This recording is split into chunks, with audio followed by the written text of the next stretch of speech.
अस्सलामुअलैकुम, मैं हूं सैयद रजी। अहम खबर दें आपको, रियासती इदारों के खिलाफ बयान, कैप्टन सफ्दर के वारंट गिरफ्तारी जारी कर दिए गए।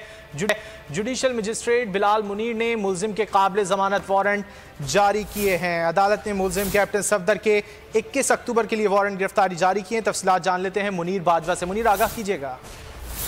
जी बिल्कुल, लाहौर की जिला कचहरी के जुडिशल मजिस्ट्रेट बिलाल मुनीर वड़ाइच ने कैप्टन सफ्दर के रियासती इदारों के खिलाफ तकारीर करने के इल्ज़ाम में जमा करवाए गए चलान में उनकी अदम पेशी के बायस उनके काबिल जमानत वारंट गिरफ्तारी जारी की है और अदालत ने उन्हें हुक्म दिया है कि वो 21 अक्टूबर को पेश या उससे पहले पेश होकर अपने जमानती मुचलके जमा करवाएं।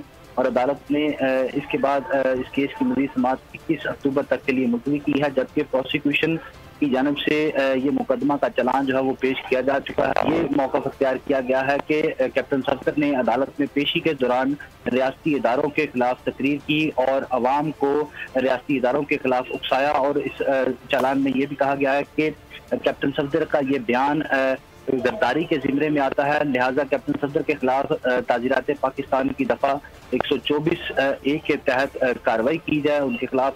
और इसके साथ साथ मुल्क में नक्शे अमन का खदशा पैदा करने के इल्ज़ाम के तहत भी कार्रवाई की जाए।